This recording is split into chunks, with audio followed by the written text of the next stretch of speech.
ನಮಸ್ಕಾರ ಸ್ನೇಹಿತರೆ, ಎಲ್ಲರಿಗೂ ವಿಜಯಪುರ ಫುಡ್ಸ್ಗೆ ಸ್ವಾಗತ. ಇವತ್ತು ನಾನು ನಿಮ್ಮ ಜೊತೆಗೆ ಒಂದು ಹೊಸ ರೆಸಿಪಿ ತೊಗೊಂಬಂದಿನಿ. ಏನಪ್ಪ ಅಂತಂದರೆ ಮೆಕ್ಕಿ ಹಣ್ಣಿಂದ ಪಲ್ಯ ಹೆಂಗೆ ಮಾಡೋದು ಅಂತೇಳಿ ನಿಮ್ಮ ಜೊತೆಗೆ ಶೇರ್ ಮಾಡ್ತೀನಿ. ಭಾಳ ಅಂದ್ರೆ ಭಾಳ ರುಚಿ ಆಕೈತಿ. ವಿಡಿಯೋ ಎಂಡ್ ತನಕ ನೋಡ್ರಿ ಅಂತ ಹೇಳ್ತಾ ಇವತ್ತಿನ ವಿಡಿಯೋ ಸ್ಟಾರ್ಟ್ ಮಾಡೋಕ್ಕಿಂತ ಮುಂಚೆ ನನ್ನ ಚಾನಲ್ ಇನ್ನೂವರೆಗೂ ಸಬ್ಸ್ಕ್ರೈಬ್ ಮಾಡಿದ್ರಿ ಅಂದರೆ ಪ್ಲೀಸ್ ಸಬ್ಸ್ಕ್ರೈಬ್ ಮಾಡಿರಿ, ಲೈಕ್ ಮಾಡಿರಿ, ಶೇರ್ ಮಾಡಿರಿ. ಯಾವುದೋ ಹೊಸ ವಿಡಿಯೋ ಅಥವಾ ರೆಸಿಪಿ ನೋಡೋಕೆ ಇಷ್ಟಪಡ್ತಿದ್ರು ಅಂದ್ರೆ ನನಗೆ ಕಮೆಂಟ್ ಮಾಡಿ ಹೇಳ್ರಿ, ನಾನು ಮಾಡಿ ತೋರ್ಸೋಕೆ ಪ್ರಯತ್ನ ಮಾಡ್ತೀನಿ. ಫಸ್ಟಿಗೆ ನೋಡ್ರಿ, ಹಣ್ಣಂದ ಮೆಕ್ಕಿ ಹಣ್ಣನ್ನು ತೊಗೊಂಡಿದ್ದೆ ನಾನು.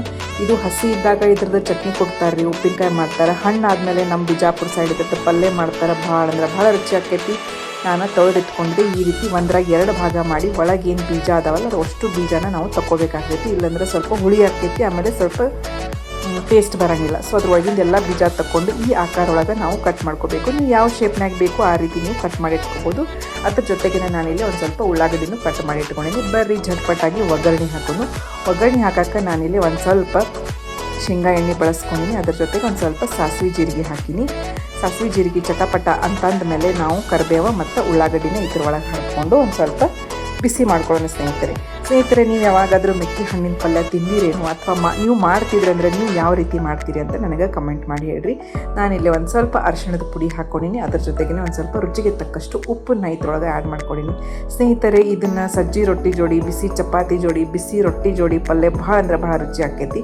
ಆಮೇಲೆ ಮತ್ತೇನು ಹಾಕಿದ್ನಪ್ಪ ಅಂದ್ರೆ ನಮ್ಮದು ಬಿಜಾಪುರದ ಸ್ಪೆಷಲ್ ಖಾರದ ಮಸಾಲೆ ಖಾರ ಹಾಕಿದೆ. ಒಂದು ಸ್ವಲ್ಪ ಕಾಶ್ಮೀರಿ ಲಾಲ್ ಮಿರ್ಚ್ ಪೌಡರ್ನು ಇದ್ರೊಳಗೆ ಆ್ಯಡ್ ಮಾಡೀನಿ.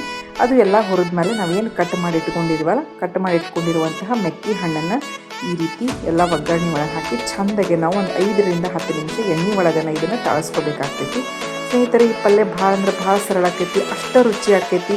ಆಮೇಲೆ ಒಂದು ಸ್ವಲ್ಪ ಬೆಲ್ಲ ಹಾಕ್ಕೊಂಡಿನಿ. ನೀವು ಬೆಲ್ಲ ಇದ್ರೊಳಗೆ ಒಂಚೂರು ಹಾಕಲೇಬೇಕು, ಯಾಕಂದರೆ ಸ್ವಲ್ಪ ಹುಳಿ ಅಂಶ ಇರೋದ್ರಿಂದ ಬೆಲ್ಲ ಹಾಕಿದ್ರೇ ಈ ಪಲ್ಯ ಭಾಳ ರುಚಿ ಆಕೈತಿ ನೋಡಿರಿ. ಸ್ನೇಹಿತರೆ, ಉತ್ತರ ಕರ್ನಾಟಕದ ಸುಪ್ರಸಿದ್ಧ ಅಥವಾ ಟೇಸ್ಟಿಯಾದ ಮೆಕ್ಕಿ ಹಣ್ಣಿಂದ ಪಲ್ಯ ನೋಡಿರಿ. ಸ್ನೇಹಿತರೆ, ಇದ್ರೊಳಗೆ 1 ಚಮಚದಷ್ಟು ನಾನು ಒಣ ಕೊಬ್ಬರಿ ಪುಡಿ ಹಾಕ್ಕೊಂಡಿನಿ. ಆಮೇಲೆ 1 ಚಮಚದಷ್ಟು ನಾನಿಲ್ಲಿ ಶೇಂಗಾ ಪುಡಿನೂ ಇದ್ರೊಳಗೆ ಆ್ಯಡ್ ಮಾಡ್ಕೊಂಡಿನಿ.